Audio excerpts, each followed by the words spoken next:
Peace and love, guys. Blessed be the God and Father of our Lord Jesus Christ. The title of today's video is called, It's Time to Do a Dopamine Fast. And right before I jump in, guys, just like, comment, and subscribe if you have not already subscribed. Alright, so what is a dopamine fast? Today, these times, people are more stimulated. And I don't know all of human history, but it seems like we're more stimulated today than any time in history before. Where people are always being stimulated, always have access to dopamine whenever they like. Anytime you want to access dopamine, you can pull up your phone, pull up Twitter, Instagram, Facebook, or any other social media app, and you can search and scroll and find shorts or videos, and all these videos can give you a stimulating feeling of dopamine. You can put on music at any time of day. Again, never in human history. Even in the past, the radio would go off at some time. The TVs used to go off back in the days. Or your favorite shows would only come on at this certain day at this certain time. And so you ever like back in the day of cable, you'd be searching for something to watch. You'd be like, man, I got 100 channels and there's nothing to watch. You scrolling through channels, finding something to watch and can't find anything to watch, right? Although there's lots of different channels, none of those things are stimulating dopamine production in you, so you don't find interest in them. Somebody's watching it, but it's just not interesting, was not interesting to you. But nowadays, at people's fingertips, whatever it is, this is how people get hooked on X-rated content and stuff like that, because it's at their fingertips. At the press of a button, they can pull anything up to stimulate themselves. They can search it, they can find it. Whatever stimulates people today, they can find it in seconds and find some form of stimulation for themselves. That's brand new. That's brand new. I remember a brother of mine was asking me, he was like, man, I was watching my nephew and he was bored. And so I told him I'm going to take him out to the park because he was bored. And but sometimes, man, what do I do when he says he's bored? Sometimes, man, what do I do? I said, you tell him, sit down and be bored. So, like, okay, you're bored. Okay, that's nice, right? When I was a child and I was bored, I couldn't pull up a phone. He was like, he gets bored and we give him the iPad or the phone, or I had to take him outside because I didn't want him using the iPad and he was bored. I'm like, no, you didn't have to do either of those things. You could have said, sit down and be bored then. When I was a child, I remember being bored. Nowadays, children don't have to know what it means to be bored because there's always stimulation that they could find. Like, there's nothing wrong with being bored. Being bored is a first world problem. Right? There are children out there with no food that they wish they had full bellies in a warm home that they could just sit down and be bored. But they're out there scavenging for food, trying to find and search for clean water.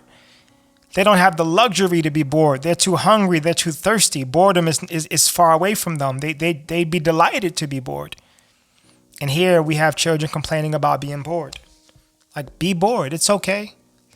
I remember having to taking long road trips with my family, driving 9 hours from New York down south.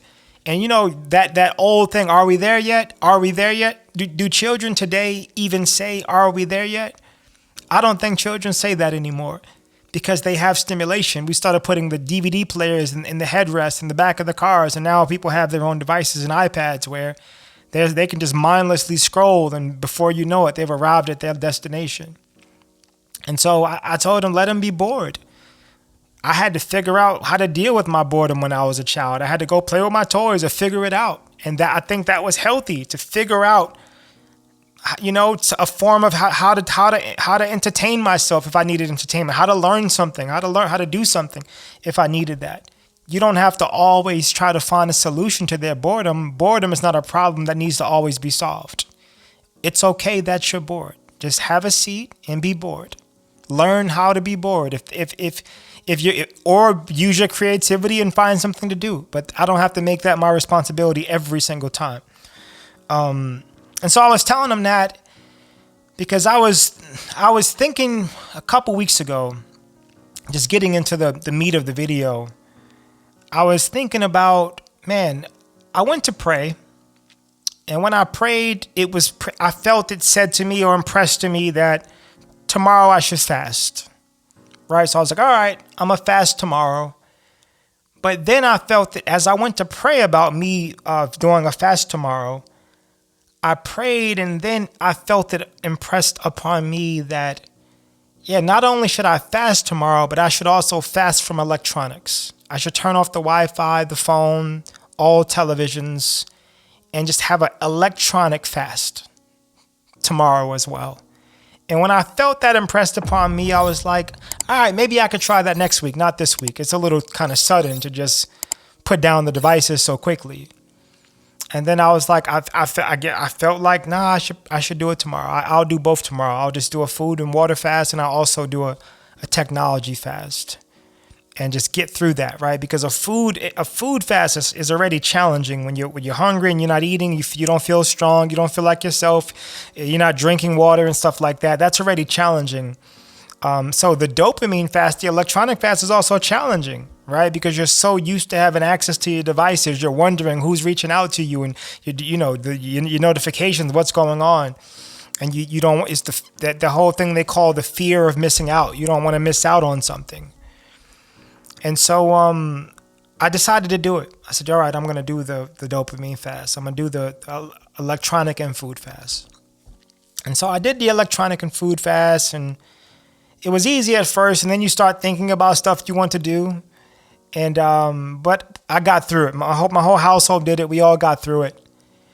And one of the things that would happen to me before, like the first benefit that I experienced, guys, it was like my slate had been cleaned, right? From excessive using of technology, right? There's a guilt that comes with, like, if you've ever mindlessly scrolled on Instagram, there's lots of videos of people from all walks of life experiencing this guilt, this excessive stimulation kind of guilt. You feel this feeling like you're overstimulating yourself and something is not right about this. You're mindlessly scrolling and wasting hours doing X, Y, or Z, and you just feel like something isn't good about it. This can't be healthy. And there's this guilt, there's this guilty feeling. I remember repenting, like, God, I just wasted my whole day, just all my free time, just doing literally nothing, right? Just scrolling and just getting caught up in that loop. I've talked about in other videos how one of the former CEOs of Instagram said, we've learned how to hijack a psychological chink in human beings to keep them hooked on these apps. So I would never let my children use this app. I would never let my children use these things, right? You can't let your children use it. So although he was the CEO behind it, he would never let his children use it because he didn't want them psychologically hijacked and hooked onto the dopamine feedback loops that these social media platforms create. And so I decided to do the dopamine fast because I was thinking about, when is the last time I've gone a full day without looking at a screen? And I was trying to think back in my life, and whether it's a TV screen, a flip phone, cell phone screen, a modern screen, iPhone screen, television screen, flat screen, whether I was working at a job with a register and you had to press buttons on the screen as part of the job. Like, when's the last time I've went a full day without looking into the false light that comes through the screens? And I was trying to think back in my life when the last time that happened was, and I had no idea. Even when I was a child, at some point I would look at a television screen, even if it was just for 30 minutes, right? It had to be over 20, 30 years since I've went a full day, 25 years maybe, without looking at a screen at least once throughout the day, if that. And so I thought about it. I said, man, that sounds unhealthy. That doesn't sound good, that I haven't gone a full day without looking at some kind of a screen. And so I said I was going to do it. And I would get that technology guilt kind of feeling when I would be on my phone too long or on looking at a screen too long, and I would get that guilt. But so the first thing that happened when I came off the fast, I went through the full day, I got through it. It was a little boring toward the end, but we all got through it, right? Like I said, learn to be bored. It's not a big deal. That's a privilege that you could sit around and be bored. There are people that don't have that privilege. And so we got through it. But the first thing I noticed was it was the slate clean. Even if the feeling I had was like, even if I spent the entire day on social media that day, which I didn't, the guilt wouldn't have been there. it seemed like the guilt was this oversaturation, like there was a sponge and the sponge was already filled up with water. And so the rest of the water was just, it was just waste. It was just oversaturation of the sponge. It's waste. The sponge is already filled. And so taking this day break was like I was able to squeeze all the water out of the sponge. And maybe not all, but I was able to squeeze water out the sponge. And now it was filling up again with water, right? And so for the first 5 days, that guilt was gone, even if I spent more time than I should have on using a screen of some sort. But by the end of the 5th day and the 6th day, it started to return, right?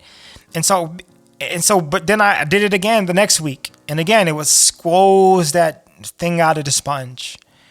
And what I was thinking about as I made the decision to do this is that, God set a Sabbath. When he first made the heavens and the earth, he created the earth for 6 days, and one day he rested, and he had set a Sabbath. And of course, we're in Christ now. We're not bound by a physical Sabbath, but that doesn't mean there is not wisdom in taking 1 day break out of a week from something. Like, there's a wisdom there, right? You're not required to do it. It's not a sin for you to do it, but is there wisdom in it? That's what I was asking myself. That there has to be a wisdom in that, right? The Sabbath man wasn't created for the Sabbath. The Sabbath was created for man, right? So there's a and I'm not talking about a Sabbath like, oh, don't work or whatever. I'm just talking about, is there anything you fast from once a week, right? Traditionally, it'd be work. The Sabbath day, they'd take a 1 day break from work. And they'd work 6 days and rest 1 day from their work, right? So I said, man, I use electronics 6 days and I rest 1 day from it. Is there wisdom in that? I believe there's absolutely wisdom in that, right? I eat 6 days and I rest 1 day from eating, physically fasting once a week, which I believe I was fasting food and technology. And I've experienced benefits from both of those, just returning to those things once a week, right? The body has been healing, just returning to that once a week. How I deal with technology is also healing, just turning away from that once a week. And so for you, it could be technology as well. It could be other things as well. But what do you take a break from once a week? So my invitation today, or my idea that I'm suggesting to the listener is that consider the wisdom of the Sabbath. Right? Nowadays, most people in the Western world get 2 days off. And I'm not talking about work. I'm not talking about actually keeping a Sabbath by law requirement. Like, I'm just saying, consider the wisdom of it. If you're somebody that works a lot, you're like, there's people out there that are workaholics. They work 7 days a week, right? And they think that's their way to success, right?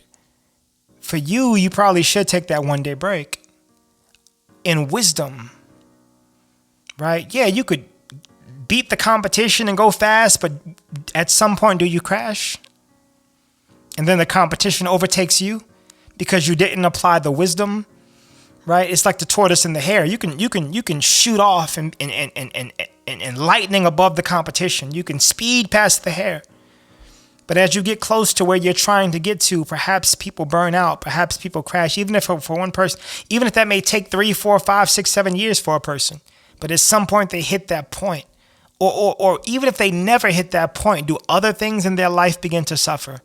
Does their health suffer? Their marriage, their family? Is there other things taking a hit because they don't take that 1 day break? At least, maybe 2. But is something else taking a hit because they don't take that 1 day, right? Are they developing other habits, addictions, because they don't take that 1 day, stresses in their body that they're going to respond to by doing other things because they don't take that 1 day, right? For another person, the technology, again, I was feeling just overwhelmed at times with the guilt of excessive screen usage. I looked at videos about it, talked to my friends about it, right? But that 1 day break, I felt the benefit. I felt the healing. And that's something that I plan, God willing, to keep doing if the Lord wills. food, 1 day from food a week as well. I experienced the benefit. And so what I'm saying today, guys, is consider the wisdom behind doing something for 6 days and taking a break for 1 day. He could have made the earth and everything. He's the Almighty, right? In 1 day, right? But God has his ways, and his thoughts are not our thoughts, his ways are not our ways. All I'm saying is that consider the wisdom of doing things for 6 days and resting for 1 day. One of the things I learned when I would dry fast, I used to plan a dry fast. All right, I'm gonna do a 3-day dry fast, but it'll be a breeze. I'm just gonna be on my phone. If I'm tired and weak, I'm just gonna lay in my bed on my phone and just swipe on my phone until the dry fast is over, right? Which is really cheating your way through the fast. That's why I think it's, or at least trying to cheat your way through the fast. That's why when I did the dopamine fast, the technology fast, and the food fast, you really have to actually get through the fast more so. But I used to say that I'm just gonna, when I'm hungry, I'm just gonna be on my phone. I'm gonna put something on that I like to watch and just get through it. But when I'm dry fasting, the desire for technology, the desire to look at a screen is like completely gone. It's actually irritating. It's like I can feel the effects of it, right? Now you feel like we're so stimulated all day long, we don't feel the effects. It's like walking in a room that stinks. It stinks when you first come in the room. But after you've been in the room for 5 minutes, you become a part of the smell. You don't smell it anymore, right? It's like somebody turns a bright light on in the middle of the night while you're sleeping, and you're like, that light is affecting you. But if you keep the light on, that same light that was just affecting you, if you keep it on for 30 more seconds, a minute or two, it just becomes normal, and you accept the light. You accept that light. The screen is doing something to people, guys. Like always looking at a screen.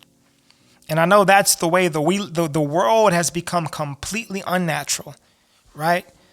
We had a natural way of things, a natural way. We tilled the land, worked the field. We was in tune with our environments and the earth, our communities. It was a natural way of living. And technology has come in and given people an isolated, unnatural way of living. And that the world has become unnatural. People are now sitting in cubicles, staring into screens and pressing buttons to change things in imaginary worlds that people are all in agreement on. And they're not actually doing tangible things that are touching the world. There was the blacksmith would actually get the metal, and the potter, he would get the clay, he would make practical things. Now we're like people are making things in a digital world. And like they're just selling, it's everything, it's unnatural. Right? It's a different way of living that the world is living today. And so if you do your research blue light. Research the benefits of dopamine fasting. Don't just look at this video. Go look and read an article about it, about people that talks about the benefits of dopamine fasting. And I only did 1 day, so I'm not some authority to speak about this, but I have experienced the benefits so much so that I'm going to keep doing it if the Lord wills. I want to keep doing it. But look into dopamine fasting, right? Look into actually what staring into a screen is doing. I told the testimony on a video before about just, are you addicted to your phone, or cell phone mind control was the video. And I was talking about how I had a dream, and a guy was in a wheelchair in a dream, and I was opening my laptop in the dream, and I looked in it, and the video was a guy saying, guys, put away the phones, stop using the phones. It's giving people a disease called, I forgot what I said in the dream at this point, Shaw. It's giving people Shaw disease. It's giving people Shaw disease. Please stop using the phone. And I researched and Googled Shaw disease, and it was some kind of neurological disease. But it's like, our eyes, like these staring into screens, even as I'm making this video, I'm looking into a screen, making this video, but staring into screens all the time. I remember when we was younger, your parents would say, hey, don't get too close to that screen. It's not good for your eyes, right? And the light of our televisions then is nowhere near to the plasma TVs, the flat screen TVs, the cell phone lights that people have on full brightness while they're in their bed at the nighttime. The lights of today is nothing compared to the lights that our parents used to tell us not to get too close to when we were children. Now the light is right up in our faces all day long, right? Now the phone is shooting, if you have an iPhone, or most modern phones today, it's shooting infrared dots at your face every 8 seconds. And this is all conditioning people a certain way. And so it's really something to be weary of. It's something to be careful of. But at the very least, I think, and I'm not pushing this on you, you're a free human being, but I would encourage you to give it a try. Right? It's not going to be, it may not be easy the first day, but fasting of any kind is not easy because you're used to a certain way of living. But give it a try, because that's the way the world is. And most people have to look at a screen of some sort, whether it's for work or whatever. But you can take a 1 day break. Can you find 1 day a week to take a break from it? Could you rest from it from 1 day? I truly believe there's some health benefits, mentally, spiritually, physically, from just taking that 1 day break, doing your 6 days with something that you kind of have to do if you have to do it, and resting from it from 1 day. Give it a try, guys, and do more research into dopamine fasting. Thank you guys for tuning in. Blessed be the God and Father of our Lord Jesus Christ. Make sure you guys are signed up for the Patreon if you're not a Patreon member to get additional content that I make. Peace and love, guys, and thank you guys for tuning in.